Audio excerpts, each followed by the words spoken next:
Hello guys. Hello, this is for Sagittarius. Sagittarius, welcome dito sa aking channel, Kapalaran 888. Welcome.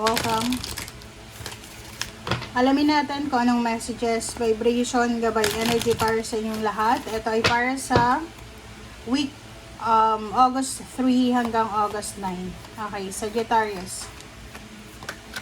Please comment down below if you resonated, guys. Okay, first card mo, number 11, Sudden Wealth. Tingnan natin.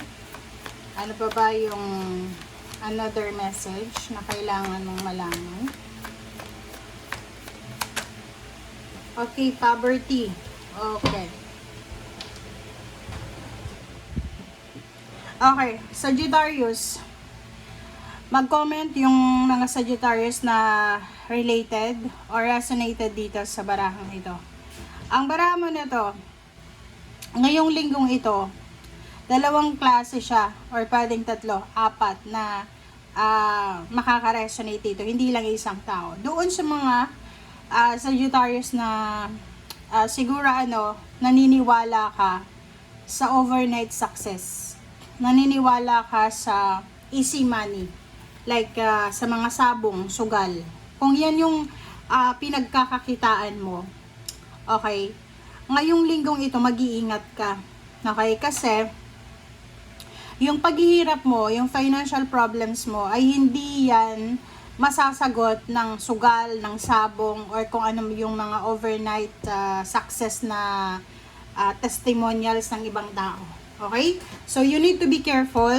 Kung may malaking halagang pera kayo, wag nyong isasabong, wag nyong isusugal. Kasi, sabihin na natin, okay, maraming mga yumaman siguro sa mga sugalero, sa ganito. Pero, hindi yan nagtatagal eh. Hindi yan nagtatagal. Okay? So, okay lang siguro kung marami kang pera, like milyonaryo, bilyonaryo ka na magsugal ka. Kasi ano lang yan eh. Kumbaga, or may malaking source ka ng income. Pero kung wala ka namang pera, parang nakikipagsapalaran ka, nagsusugal ka talaga para sa mabilisang salapi. Mag-iingat ka kasi mauubos lang yung pera mo. 'Di ba? Kakasweldo mo lang, ubos na yung pera. Okay? Sa iba naman sa inyo dito, siguro naniniwala kayo na yung financial problems nyo ngayon, parang mayroon yan na rason. Okay? So, halimbawa lang sa ngayon, kung may mga financial problems kayo, tapos, wait lang guys. Okay. Wait lang. Wait lang.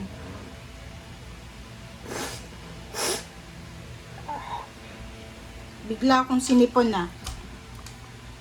Malakas yung yung energy mo. Ang sabi dyan ng baraha sa'yo, okay, kung naniniwala ka na yung financial problems mo ngayon, may solusyon dyan. Tama yun. Tama yung paniniwala mo. Kasi lahat ng financial, emotional, spiritual issues sa buhay natin, meron tayong kasagutan yan. Merong answer. Pero, hindi sagot yung overnight success na yan. Kasi, okay, may mga tao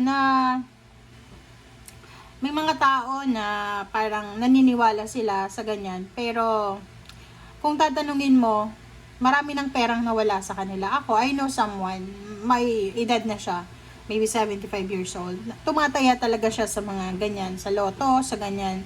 Mga siya, sabi niya, yung 30s or 40s, parang ganun. Kasi 75 na siya. 75 ata yun. Basta matanda na siya, lalaki. And tinanong ko siya, nanalo ka na ba? Sabi niya, nakakuha ako ng 2 numero. So, once na nakakuha ka ng 2 numero, parang akala mo, malapit ka na. Sabi ko sa kanya, alam mo yung ganyan, mas marami pa yung nakikidlatan dyan kaysa manalo dyan. Sabi niya, hindi. Kasi, once na pumasok ka daw sa ganyang klase, ng like, sabihin mo, libangan mo lang, maa-addict ka na. Okay, yun ang katotohanan, guys. So, yun yung sinasabi ng baraha. Wag nating ipakipagsapalaran kung ano yung future natin. Okay. Okay, so, sa nakikita ko sa'yo dito, Sagittarius, siguro may mga ano talaga sa inyo na, yun, wala tayong magagawa. Pero, wag nyong iasa yung solution sa poverty nyo, sa mga sudden wealth na yan, sudden one day millionaire na mga paniniwala, kasi walang ganun eh. Okay? So yun, umiwas kayo sa linggong ito na yun, iwas kayo sa mga gambling. Yan ang sabi ng baraha.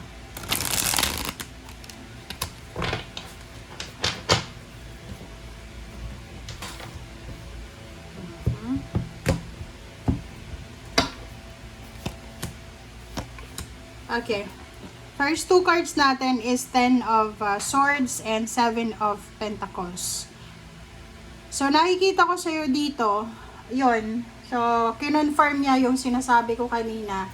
Mayroong mga Sagittarius na talagang nakaranas talaga kayo ng mga backstabbing, financial difficulty talaga na parang feeling nyo walang gustong tumulong sa inyo. So, kaya ganon.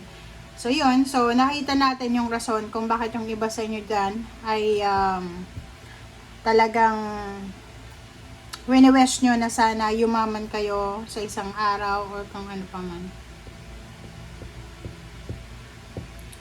Alright. So, yun. So, nasa 7 of Pentacles ka.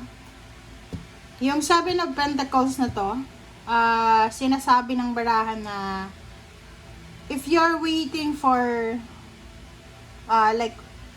yung tamang pagkakataon, waiting ng tamang pagkakataon para maging matagumpay, sinasabi ng baraha sa'yo, kaya mo naman na maging successful, kaya mong gawin ang lahat without parang kasi yung focus natin sa linggong ito is yung gambling eh.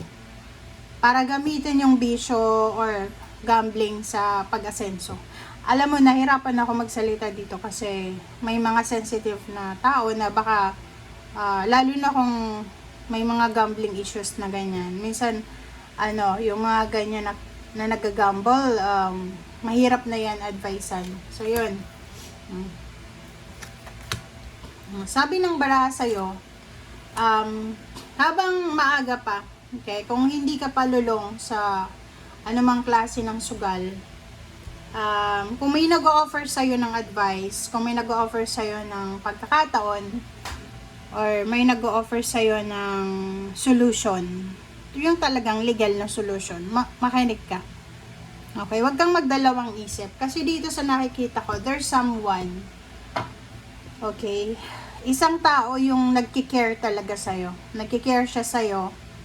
And binibigyan ka niya ng pag-asa, ng pagkakataon. Pero ikaw, nahihirapan ka.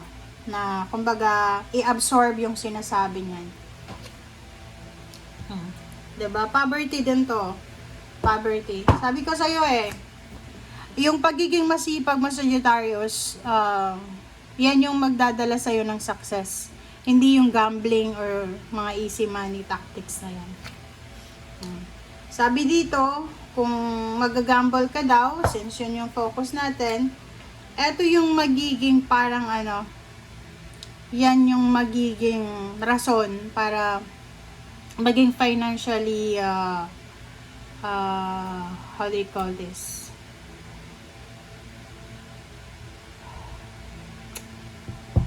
Yung gambling na yan, or kung ano man na mga illegal na tactics na yan, pwedeng yan yung maging rason. Baka magkautang-utang ka, malulung ka sa kung ano man na bisyo, ganyan, ganito. Okay, sinisipon talaga ako, guys.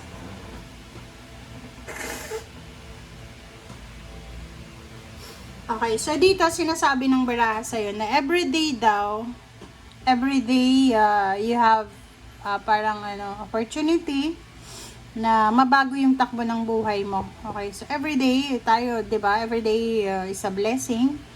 um, kung halimbawa na unemployed kayo, maghanap kayo ng trabaho kasi hindi pa huli ang lahat. Sabihin mo na may edad ka na or whatsoever. Okay? Yung Wheel of Fortune dito, sinasabi na yun na nga, everyday is a blessing. Everyday may pagkakataon kayo na mabago yung takbo ng buhay nyo.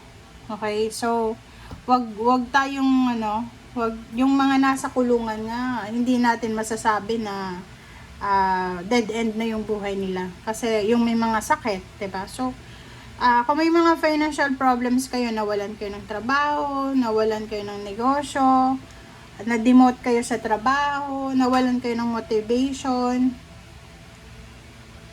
So, huwag kayong mawala ng pag-asa. Okay? May pag-asa. The sun is here. Diba? Sabi ng Baraseo dito sa Sagittarius na habang buhay, may pag-asa.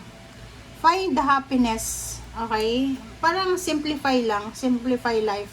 Kasi kung isi-simplify lang natin yung buhay natin, siguro magiging grateful tayo sa kahit anong blessing sa mayroon tayo. Pero hindi ko kaya kasing i-justify yung illegal na gawain. I don't tolerate parang ganun. Kahit sabihin natin na okay, etong gambling na to is kikita ka ng malaki, ganyan ganito. Hindi. Mas okay pa dyan na regular lang yung wage mo, everyday ka may trabaho. Mababa lang yung sweldo. At least, 'di ba? Galing 'yon sa pawis mo, 'di ba? Parang ganun. You need to be careful also kasi alam mo nyo ba, if you are connected sa mga illegal na connection, talamak dyan yung traidoran. Okay? You need to be careful. Okay. Justice. And at the same time yun, pag may illegal, o may mga ganyan na gambling, ganyan ganito, mainit din yung mata ng mga batas ng police, ng gobyerno. So you need to be careful. Sabihin na natin na okay, ikaw yung breadwinner, ikaw yung naghahanap ng trabaho, pero o ikaw yung nagpapasok ng salapi sa pamilya. But sabi ng baraha dyan, okay lang na kung ano yung buhay natin sa ngayon, huwag tayo maghahangad ng sobra-sobra. Okay? Ang sabi ng baraha sa'yo dito, Sagittarius, you need to be careful sa linggong ito. Okay? You need to be careful kasi possible na may mag-offer sa'yo ng trabaho. There's someone na mag-offer sa'yo ng trabaho. Tapos, etong trabaho nito, pwedeng there's a contract signing. And then, ihanda mo yung sarili mo kasi mabigat tong trabahong to, napapasukin mo. So, yun na nga. Pwedeng dahil sa bigat, you will be parang tempted na gumawa ng illegal na gawain or paano pa mo. Okay. So, yun guys. Thank you for watching. Bye.